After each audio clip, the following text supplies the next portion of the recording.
திருச்சிற்றம்பலம். அருட்பெரும் ஜோதி தனிப்பெருங்கருணை. பேருபதேசம். ஸ்ரீமுக வருஷம் ஐப்பசி மாதம் 7ஆம் நாள் புதவாரம் பகல் 8 மணிக்கு மேட்டுக்குப்பம் என்னும் சித்திவளாகத் திருமாளிகையில் முதல் கொடி கட்டின உடனே நடந்த விவகாரத்தின் குறிப்பு. இங்குள்ள நீங்கள் எல்லோரும் இதுவரைக்கும் இருந்ததுபோல் இனியும் வீண் காலம் கழித்துக் கொண்டிராதீர்கள். இது முதல் சாலைக்கு ஆண்டவர் போகிற 10 தினமாகிய கொஞ்ச காலம் வரையில் நீங்கள் எல்லோரும் நல்ல விசாரணையில் இருந்து கொண்டிருங்கள். அந்த விசாரணை எது என்றால், நம்முடைய நிலை எப்படிப்பட்டது, நமக்கு மேல் நம்மை அதிஷ்டிக்கின்ற தெய்வத்தினுடைய நிலை எப்படிப்பட்டது என்று விசாரிக்க வேண்டியது. அதற்கு தக்கபடி நீங்கள் ஒருமித்தாவது அல்லது தனித்தனியாகவது உங்கள் அறிவிற்கும் ஒழுக்கத்திற்கும் ஒத்தவர்களுடன் கூடியாவது, அல்லது வேலாயுத முதலியாரைக் கேட்டால் மனுஷ்ய தரத்தில் போதுமான வரையில் சொல்லுவார். அவரிடம் அப்படி கேட்டாவது நல்ல விசாரணையில் இருங்கள், அல்லது தனியாகவும் விசாரிக்கலாம். இவ்விசாரணை முகத்திலிருந்தால் நமது ஆன்ம அறிவை விளக்கமின்றி மூடிக்கொண்டிருக்கின்ற அனந்தத் திரைகளிலே அழுத்தமாயிருக்கின்ற முதல் திரையாகிய பச்சை திரை முதலில் நீங்கிவிடும். அது நீங்கினால் மற்ற திரைகள் அதிக விரைவிலே நீங்கிப் போய்விடும். அந்த பசுமை வர்ணம் எப்படிப்பட்டதென்றால், கருமைக்கு முதல் வர்ணமான பசுமையாக இருக்கின்றது. இப்படிப்பட்ட அழுத்தமான திரை நீங்க வேண்டுமென ஸ்தோத்தரித்தும் தெய்வத்தை நினைத்தும் நமது குறையை ஊன்றியும் இவ்வண்ணமாக இருக்கின்ற போதும் படுக்கின்ற போதும் இடைவிடாது இவ்விசாரத்தோடு ஆண்டவர் நமக்கு உண்மை தெரிவிக்க வேண்டும் என்கின்ற முயற்சியுடன் இருந்தால் தெரிய வேண்டியதை தெரிந்து கொள்ளலாம். அவ்விசாரம் பரம் அபரம் என்று 2 வகையாயிருக்கின்றது. இவற்றில் பரம் பரலோக விசாரம், அபரம் இகலோக விசாரம். இவ்விரண்டில் இகலோக விசாரம் அல்ல. சாதாரணமாக ஒருவன் விசாரம் செய்து கொண்டிருக்கிறானே என்றால் அவ்விசாரம் விசாரமாகாது, உண்மை விசாரமும் அல்ல. ஏனெனில் விசாரம் என்கின்றதற்குப் பொருள் வி என்பது சாரம் என்பதில் வி சாதாரண உலக விசாரத்தை மறுக்க வந்தது. அது மேலும் பரலோக விசாரத்தையே குறிக்கும் பொருட்டு வந்தது. ஜலத்தில் இருக்கின்ற பாசியை நீக்குவது போல் நமது ஆன்மாவை தெரிய ஒட்டாமல் மூடியிருக்கின்ற பச்சை திரையாகிய ராகாதிகளை விசார அதி உஷ்ணத்தால் அல்லாது மற்ற உஷ்ணங்களால் நீக்க முடியாது. அந்த உஷ்ணம் யோகியினுடைய அனுபவத்தில் தெரியும், அதை மனுஷ தரத்தில் உண்டு பண்ணுவதற்கு தெரியாது. அந்த விசாரத்தை விட ஆண்டவரை ஸ்தோத்திரம் செய்கின்றதிலும் தெய்வத்தை நினைக்கின்றதிலும் அதிக உஷ்ணம் உண்டாகும். யோகிகள் வனம் மலை மழை முதலியவற்றிற்கு போய் 100,000 முதலிய வருஷகாலம் தவம் செய்து இவ்வுஷ்ணத்தை உண்டு பண்ணிக் கொள்ளுகின்றார்கள். இப்படி தவம் செய்து உஷ்ணத்தை உண்டு பண்ணிக் கொள்ளுகிறதை பார்க்கிலும் தெய்வத்தை ஸ்தோத்திரம் செய்கின்றதிலும் நினைக்கின்றதிலும் இதைவிட 1,00,00,000 பங்கு 10 கோடி பங்கு அதிகமாக உஷ்ணத்தை உண்டு பண்ணிக் கொள்ளலாம். எவ்வாறெனில் ஒரு ஜாம நேரம் மனத்தில் இக விசாரமின்றி பரவிசாரிப்புடன் ஆன்ம நெகிழ்ச்சியினோடு தெய்வத்தை சிந்தித்துக் கொண்டாடுவது அல்லது ஸ்தோத்திரம் செய்து கொண்டாவது இருந்தால் நாம் பெற வேண்டியதை பெற்றுக் கொள்ளலாம். ஆதலால் இவ்வுலகத்தில் வி சாரமென்கின்ற உண்மை தெரியாது விசாரமென்று வழங்கி அதை துக்கமென்றே சொல்லுவார்கள். நாம் அப்படி அர்த்தம் பண்ணக்கூடாது. அவர்கள் பண்ணுகின்றது துக்கமே விசாரம் என்கின்றது, அது தப்பு. அவ்வர்த்தமும் அன்று. சாரம் என்கின்றது துக்கம், விசாரம் என்கின்றது துக்க நிவர்த்தி. வி என்பது உபசர்க்கம், சாரம் என்கின்ற துர்க்கத்தை நிவர்த்தித்தது. வி ஆதலால் விசாரம் என்கின்றது முன் சொன்னபடி பரலோக விசாரத்தையே குறிக்கின்றது.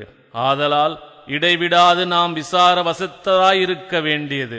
மேலும் வி சாரம் என்பது, வி என்பது விபத்து, சாரம் என்பது நீக்குதல், நடத்தல். ஆதலால் இடைவிடாது நன்முயற்சியின்கண் பயிலுதல் வேண்டும். மேலும் சிலர் இது ஆண்டவர் வருகின்ற தருணமாக இருக்கின்றதே, இத்தருணத்தில் முயற்சி செய்வானேன், ஆண்டவர் வந்தவுடனே பெற வேண்டியதை நாம் பெற்றுக்கொள்ளப்படாதோ என்று வினவலாம். ஆம், இஃதுதாம் வினவியதும் நலம்தான். ஆண்டவன் வரப்போகின்றது சத்தியம்தான். நம்மவர்களின் திரை நீங்கப் போகின்றதும் சத்தியம்தான். நீங்கள் எல்லோரும் பெற வேண்டியதை பெற்றுக்கொள்ளப் போகிறதும் சத்தியம்தான்.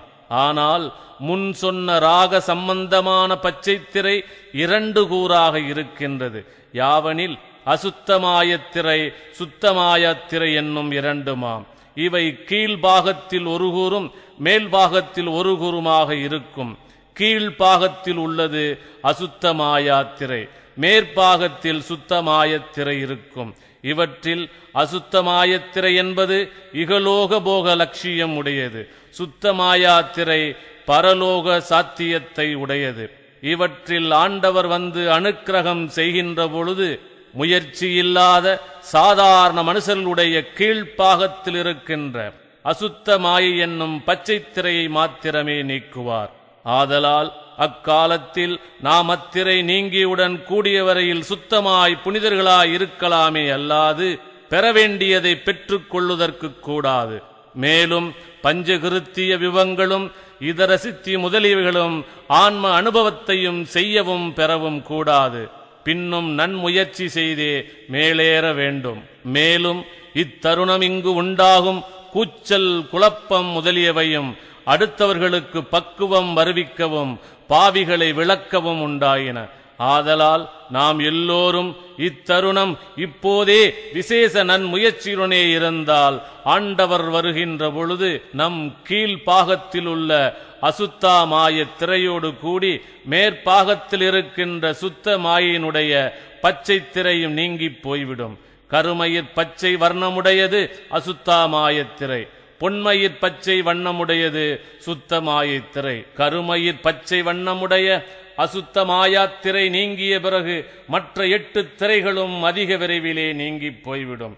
இத்திரைகளின் விவரத்தை திரு அருட்பெருஞ்சோதி அகவலிலே கண்டுணர்க. மேலும் இது நீங்கின உடனே ஒருவன் பஞ்சகிருத்திய முதலான யாவையும் செய்வான். ஆதலால் ஒவ்வொருவரும் முயற்சியுடனே இருந்தால் அதற்கு தக்க லாபத்தை பெற்றுக் கொள்ளலாம்.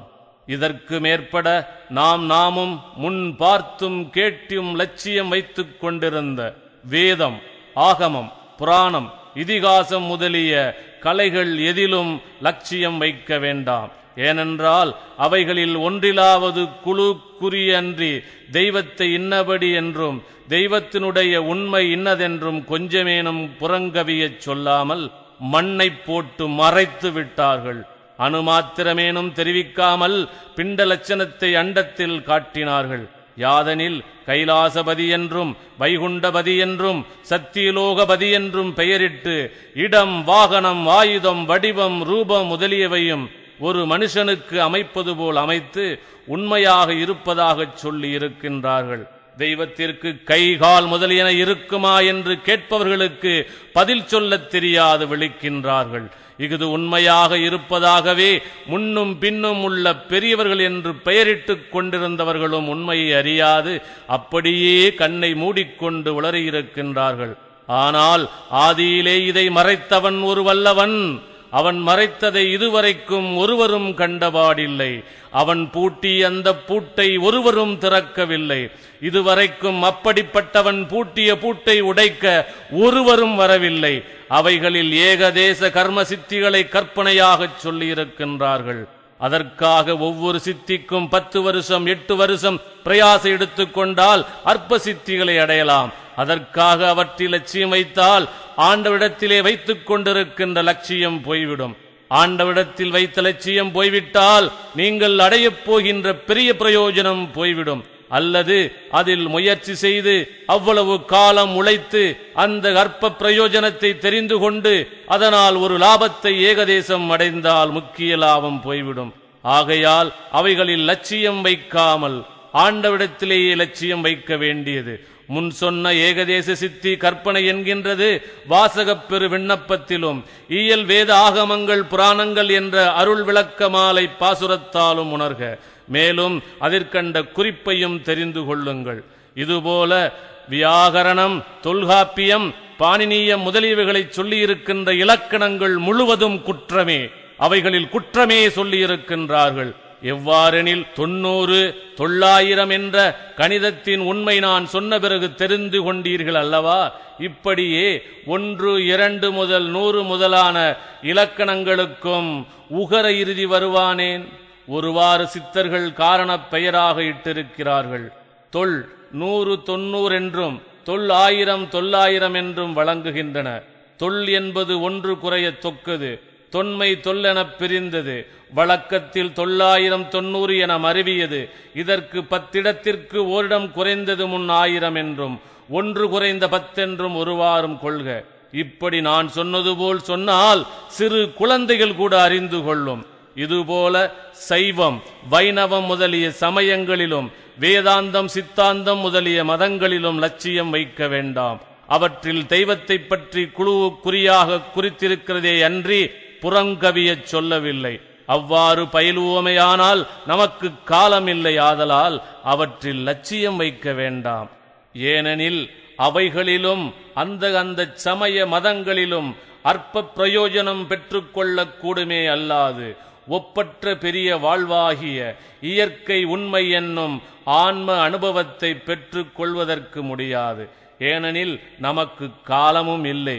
மேலும் இவைகளுக்கெல்லாம் சாட்சியாய் நானே இருக்கின்றேன். நான் முதலிலே சைவ சமயத்தில் லட்சியம் வைத்துக் கொண்டிருந்தது இவ்வளவென்று அதற்கு அளவு சொல்ல முடியாது. அது பட்டணத்து சுவாமிகளுக்கும் வேலாயுத முதலியார் அவர்க்கும் இன்னும் சிலருக்கும் தெரியும். அந்த லட்சியமெல்லாம் இப்போது எப்படி போய்விட்டது பார்த்தீர்களா?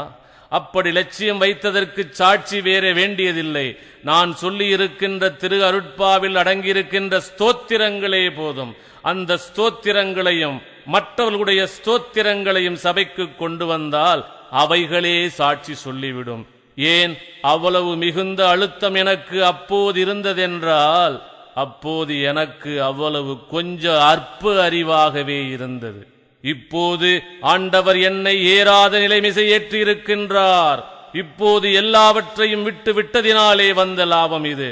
ஆதலால் நீங்களும் விட்டு விட்டீர்களானால் என்னை போல் பெரிய லாபத்தை பெறுவீர்கள். இதுவரைக்கும் விடாமல் வைத்துக் கொண்டிருந்தவர்கள் ஏதாவது லாபத்தை பெற்றுக் கொண்டார்களா? பெற்றுக்கொள்ளவில்லை. நான் அப்படி அந்த சமயத்தில் வைத்திருந்த லட்சியமே என்னை இந்த நிலையில் தூக்கிவிட்டதென்றாலோ அந்த லட்சியம் தூக்கிவிடவில்லை. என்னை இந்த இடத்துக்கு தூக்கிவிட்டது யாதெனில் அக்காலத்திலே எனக்கு தெரிவிக்க வேண்டியதை தெரிவித்தார் என்று வாசகப் பெரு விண்ணப்பத்திலும் எத்தேவரையும் நின் சாயையாய் பார்த்தே என்று தலைவர் வேறெண்ணியதுண்டோ என தேடியதுண்டு நினது உரு உண்மை என்னும் தொடக்கமுடைய பதிகத்திலும் விண்ணப்பத்திருக்கின்றேன். மேலும் அவர் தெரிவித்த உண்மை பெருநெறி ஒழுக்கம் யாதனில் கருணையும் சிவமே பொருளெனக் காணும் காட்சியும் பெருக என்றதுதான். என்னை ஏறா நிலைமிசை ஏற்றிவிட்டது யாதனில் தயவு. தயவு என்னும் கருணைதான் என்னை தூக்கிவிட்டது. அந்த தயவுக்கு ஒருமை வர வேண்டும். அந்த ஒருமை இருந்தால்தான் தயவு வரும். தயவு வந்தால்தான் பெரிய நிலைமேல் ஏறலாம். இப்போது என்னுடைய அறிவானது அண்டாண்டங்களுக்கு அப்பாலும் கடந்திருக்கின்றது. அது அந்த ஒருமையினாலேதான் வந்தது. நீங்களும் என்னைப் போல் ஒருமையுடன் இருங்கள். என்னிடத்தில் ஒருவன் வசப்படாத முரட்டுத்தனமாய் எப்படி இருந்தாலும் அவனுக்கு நல்ல வார்த்தை சொல்லுவேன், மிரட்டி சொல்லுவேன், தெண்டன் விழுந்து சொல்லுவேன், அல்லது பொருளை கொடுத்து வசப்படுத்துவேன். அல்லது ஆண்டவரை நினைத்து பிரார்த்தனை செய்வேன். இப்படி எந்த விதத்திலேயாவது நல்வழிக்கு வரச் செய்து விடுவேன். நீங்கள் எல்லோரும் இப்படியே செய்தல் வேண்டும். ராத்திரி கூட நான் இல்லாமல் இந்த ஜனங்கள் சன நேரம் இருக்க மாட்டார்களே என்று ஆண்டவரிடத்தில் விண்ணப்பித்துக் கொண்டேன். அது இங்கே இருக்கிற ஜனங்கள் மட்டில் மாத்திரமல்ல, உலகத்தில் இருக்கின்ற எல்லா ஜனங்களையும் குறித்தே விண்ணப்பித்துக் கொண்டேன். ஏன் அப்படி ஆண்டவரிடத்தில் விண்ணப்பித்துக் கொண்டேன் என்றால், எல்லோரும் சகோதரர்களானதாலும் இயற்கை உண்மை ஏக தேசங்களானதாலும் நான் அங்கனம் ஆன்மநேய ஒருமைப்பாட்டுரிமை வைத்துக் கொண்டிருக்கின்றேன். இப்போது நீங்கள் இதுவரையும் ஒழுக்கத்துக்கு வாராமல் எவ்வளவு தாழ்ந்த மனுஷர்களாயிருந்தாலும் சாலைக்கு போக கொஞ்ச தினம் இருக்கின்றது. அதற்குள்ளாக நீங்களும் நல்லொழுக்கத்திற்கு வருவதோடு கூட மற்றவர்களையும் நமது ஒழுக்கத்திற்கு வரும்படி எவ்வித தந்திரமாவது செய்து நம்மவர்களாக்கிக் கொள்ள வேண்டியது. நீங்கள் கொஞ்ச தினத்துக்கு அப்படி செய்து கொண்டிருங்கள். நானும் ஆண்டவிடத்தில் உலகத்தில் உள்ள எல்லா ஜீவர்களும் நன்மையடைய பிரார்த்தித்தும் ஆண்டவிடத்தில் கேட்டுக்கொண்டும் வருகிறேன். ஆதலால் நீங்கள் அப்படி செய்து கொண்டிருங்கள். சமயம் தவிர மதங்களில் உள்ள வேதாந்தி சித்தாந்தி என்று பெயரிட்டுக் கொண்ட பெரியோர்களும் உண்மை அறியாது சமயவாதிகளைப் போலவே ஒன்று கிடக்க ஒன்றை உளறுகின்றார்கள். ஆதலால் நீங்கள் அகுது ஒன்றையும் நம்ப வேண்டாம். எவைகளிலும் தெய்வத்தை புறமுகமாக புலப்படச் சொல்லவில்லை. தெய்வத்தை தெரிந்து கொள்ளாது இவ்வுலகத்தார் என்னை தெய்வம் என்று சுற்றுகின்றார்கள். ஐயோ, நம் சகோதரர்கள் தெய்வத்தை தெரிந்து கொள்ளாதினால் அன்றோ நம்மை சுற்றுகின்றார்கள் என்று நான் உள்ளும் புறமும் பரிதாபப்பட்டு கொண்டே இருப்பேன்.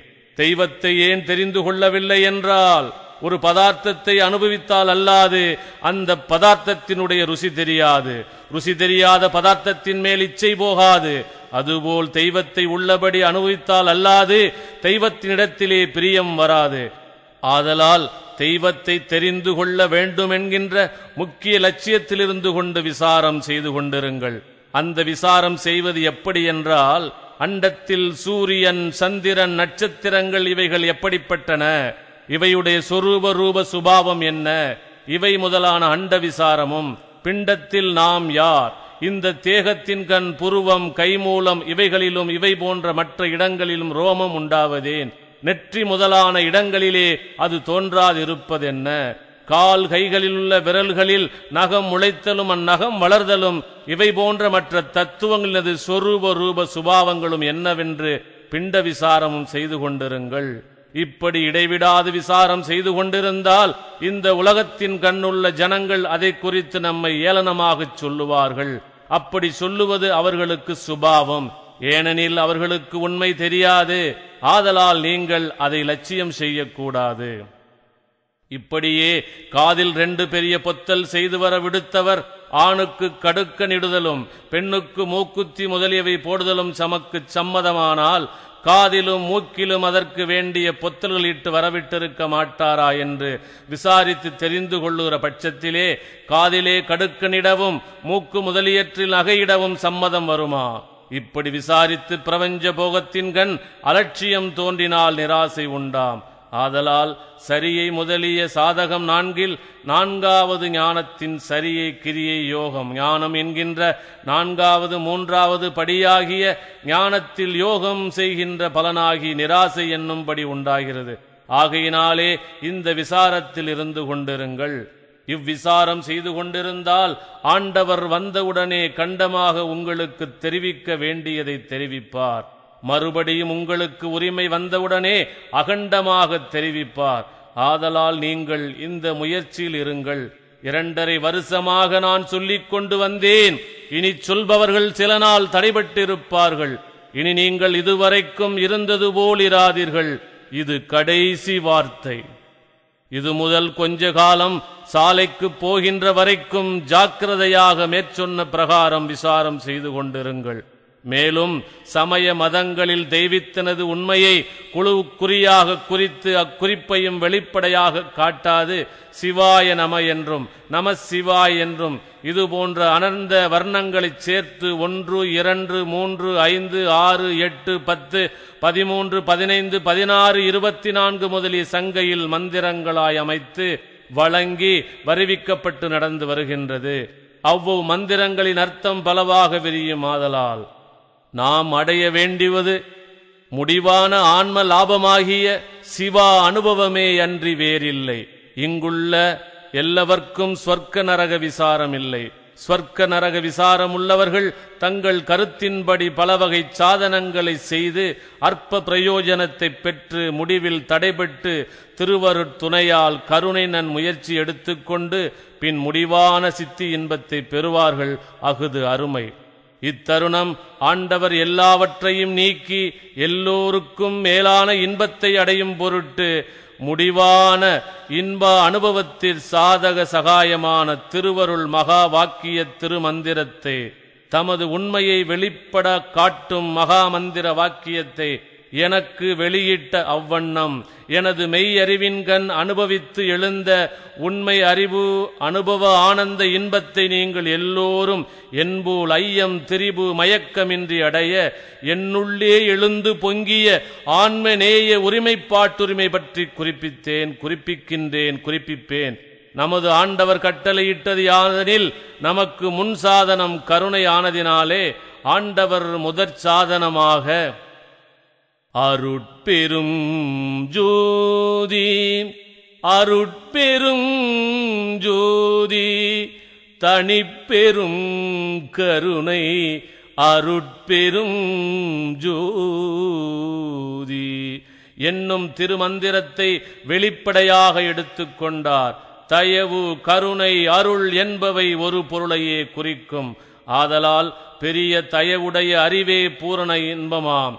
அது ஒப்பற்ற பெரும் தயவுடைய பேரறிவேயாம். இஃது வாசியார்த்தம். இவ்வண்ணம் சாதனம் முதிர்ந்தால் முடிவான இன்ப அனுபவம் பெறுவதற்கு தடையில்லை. சந்ததமும் வேதமொழி யாதொன்று பற்றி அதுதான் வந்து முற்றும் என்னும் பிரமாணத்தால் உணர்க. மேலும் இதுகாரும் தெய்வத்தின் உண்மையை தெரிய ஒட்டாது அசுத்த மாயா காரிகளாகிய சித்தர்கள் மறைத்து விட்டார்கள். சுத்த மாயா காரியாகி தெரிந்த பெரியோரும் இல்லை, சன்மார்க்கமும் இல்லை. சன்மார்க்கம் இருந்தால் அனுபவித்து அறியாத அனுபவமும் கேட்டு அறியாத கேள்வியும் நாம் கேட்டிருப்போம். மேலும் இறந்தவர்களும் மீளவும் எழுந்து வந்திருப்பார்கள். ஆதலால் கேட்டறியாத கேள்விகளை கேட்கும்படி ஆண்டவர் செய்தது இத்தருணமே. ஆதலால் இத்தருணம் இக்காலமே சன்மார்க்க காலம். இதற்கு சாட்சியாக இப்போது சன்மார்க்க கொடி கட்டிக்கொண்டது. அக்கொடி இப்போதுதான் கட்டிக்கொண்டது. அக்கொடி உண்மையில் யாதனில் நமது நாவி முதல் புருவமத்தி ஈராக ஒரு நாடி இருக்கின்றது. அந்த நாடி நுனியின் புருவமத்தியின் உட்புறத்தில் ஓர் ஜவ்வு தொங்குகின்றது. அதன் அடிப்புறம் வெள்ளை வர்ணம், மேற்புறம் மஞ்சள் வர்ணம். அச்சவ்வின் கீழ் ஒரு நரம்பு ஏறவும் இறங்கவும் இருக்கின்றது. இக்கொடி நம் அனுபவத்தின் கண் விளங்கும். இந்த அடையாள குறிப்பாகவே இன்றைய தினம் வெளிமுகத்தில் அடையாள வர்ணமாக கொடி கட்டியது. இனி எல்லோர்க்கும் நல்ல அனுபவம் அறிவின் கண் தோன்றும். உண்மை சொல்ல வந்தனே என்று உண்மை சொல்ல புகுந்தாலும் தெரிந்து கொள்வாரில்லை. கொடி கட்டி கொண்டபடியால் இனி எல்லோரும் உண்மையை அறிந்து கொள்வார்கள். முன் உள்ளவர்கள் உண்மையை தெரிய ஒட்டாது மண்ணை போட்டு மறைத்து விட்டார்கள். இந்த தருணம் ஆண்டவரும் தெரிவித்தார், தெரிவிக்கின்றார், தெரிவிப்பார். நீங்கள் எல்லோரும் உண்மையை தெரிந்து கொள்ளுங்கள். இப்போது நான் சொல்லி வந்த பிரகாரம் ஜாக்கிரதையுடன் உண்மை அறிவாய் விசாரம் செய்து கொண்டிருங்கள். அவசியம் இதற்கு காரணமான தயவிருக்க வேண்டியது. அந்த தயவு வருவதற்கு ஏதுவான உரிமையும் கூட இருத்தல் வேண்டும். இப்படி இருந்து கொண்டிருந்தால் ஆண்டவர் வந்தவுடனே எல்லா நன்மையும் பெற்றுக்கொள்வீர்கள். இது சத்தியம், சத்தியம், சத்தியம்.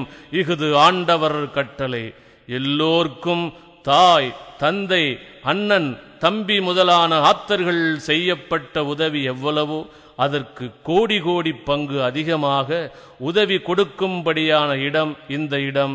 இது ஆண்டவர் கட்டளை. அருட்பெரும் ஜோதி, அருட்பெரும் ஜோதி, தனிப்பெரும் கருணை அருட்பெரும் ஜோதி. திருச்சிற்றம்பலம். பேருபதேசம் முற்றிற்று.